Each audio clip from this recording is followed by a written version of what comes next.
Nama saya Nisa Karisma, saya dari kelas MN22G.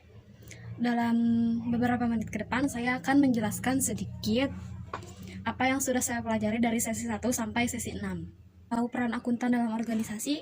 Nah, kita harus tahu dulu, apa sih itu ilmu akuntansi?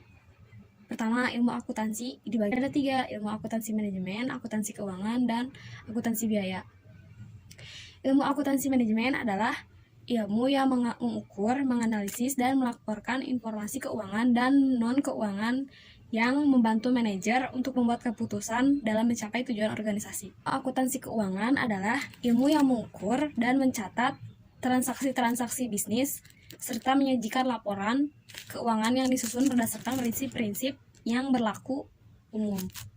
Yang terakhir, akuntansi biaya adalah bagian dari akuntansi manajemen dan akuntansi keuangan yang bertujuan untuk memenuhi kebutuhan informasi bagi pihak perusahaan, baik pihak luar maupun pihak dalam perusahaan.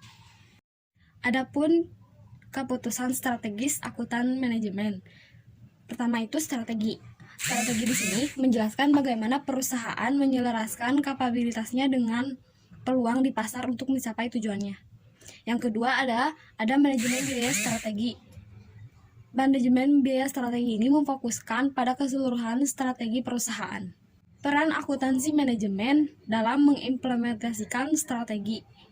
Yang pertama, akuntansi manajemen dalam mengimplementasikan strategi itu dengan menerjemahkan menjadi tindakan. Menciptakan nilai adalah bagian penting dari strategi perencanaan dan implementasi. Nilai adalah manfaat yang diperoleh dari pelanggan dari produk layanan atau perusahaan. Analisis rantai nilai.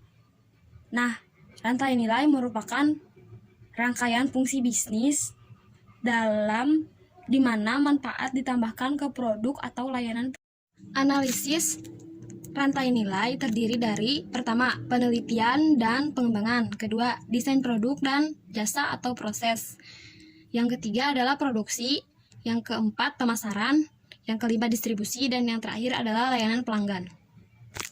Yang bisa menjadi kunci keberhasilan. Yang pertama ada biaya dan efisiensi, kualitas, waktu, dan inovasi. Sistem perencanaan dan pengendalian dibagi 3 menjadi yang pertama ada kontrol, budget, dan yang terakhir planning. Adapun peran akuntansi manajemen, 1. sebagai pemecah masalah, yang kedua scorekeeper atau pencatat nilai, yang terakhir adalah pengarah perhatian. Istilah dan tujuan biaya part 1. Terminologi dasar dan biaya atau disebut pengertiannya. Di antaranya 1. Ada biaya atau cost yang diartikan sebagai biaya atau apapun yang dikorbankan untuk mencapai tujuan tertentu. Biaya aktual atau actual cost.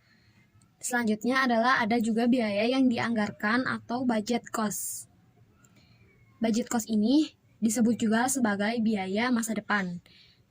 Adapun objek biaya atau cost object adalah segala sesuatu biaya yang ingin diukur. Kumulasi biaya ini diartikan sebagai kumpulan data atau biaya atau kumpulan biaya yang diorganisasikan dalam cara tertentu. Pembebanan biaya atau cost assessment dapat diartikan juga sebagai pengumpulan akumulasi biaya sampai objek biaya. Biaya langsung dan tidak langsung. Biaya langsung disebut juga sebagai direct cost atau biaya yang terjadi dan penyebabnya adalah ada sesuatu yang harus dibiayai. Yang kedua, ada biaya tidak langsung yang disebut indirect cost, yang artinya biaya yang terjadi tidak hanya disebabkan oleh sesuatu yang harus dibiayai. Pola perilaku biaya, ada biaya variabel dan biaya tetap. Biaya ini didefinisikan sebagai biaya tetap atau biaya variabel jika dikaitkan dengan aktivitas tertentu dalam periode waktu tertentu. Berbagai jenis perusahaan. Pertama, perusahaan sektor manufaktur.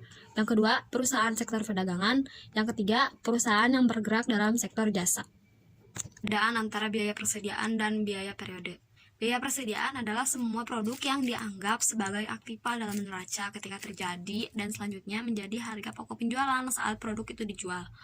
Sedangkan biaya periode adalah semua biaya yang dicantumkan pada laporan laba rugi saat harga pokok penjualan. Arus biaya adalah yang dimana adanya harga pokok produksi. Produk pokok produksi tersebut adalah biaya barang-barang yang dibeli untuk sampai selesai baik atau sebelum sesudah periode akuntansi berjalan.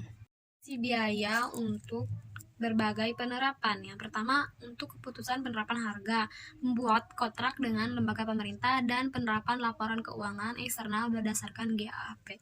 3. Fitur umum dari akuntansi biaya dan manajemen biaya. Yang pertama, perhitungan biaya produk jasa atau objek lainnya. Yang kedua, perolehan informasi untuk perencanaan, pengendalian, dan evaluasi kinerja.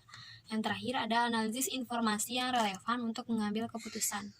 Pengertian dari harga pokok pesanan adalah biaya yang dibebankan pada masing-masing pesanan atau order. Sedangkan full costing adalah metode penentuan harga pokok produk dengan memasukkan seluruh komponen biaya produksi untuk harga pokok. Karakteristik usaha perusahaan yang produksinya berdasarkan pesanan.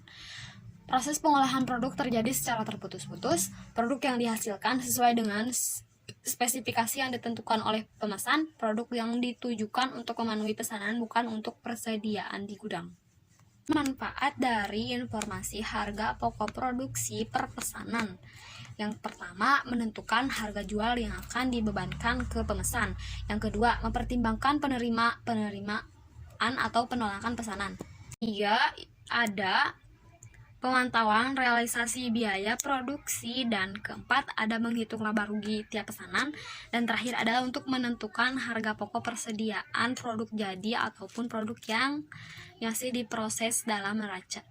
Proses costing merupakan metode pengumpulan biaya yang digunakan oleh perusahaan yang memproduksi suatu produk secara massal, sehingga proses produksi dilakukan tanpa menunggu adanya pesanan dari pembeli. Karakteristik dari harga pokok proses. 1. Produk yang dihasilkan merupakan produk standar. Yang kedua, produk yang dihasilkan dari bulan ke bulan itu sama. Yang ketiga, kegiatan produksi dimulai dengan diterbitkannya perintah produksi yang berisi rencana produksi produk standar tertentu untuk jangka waktu tertentu. Manfaat dari harga pokok proses, yakni untuk menentukan harga jual produk, memantau realistis atau realisasi biaya produksi, menghitung laba rugi periodik, dan menentukan harga pokok persediaan produk jadi dan produk proses yang disajikan dalam neraca. Kartu harga pokok yang disebut rekening pembantu yang digunakan untuk mengumpulkan biaya produksi tiap pesanan produk. Sekian dari saya, dan itu adalah beberapa hal yang saya ketahui dari sesi pertama sampai sesi 6 pembelajaran akuntansi biaya.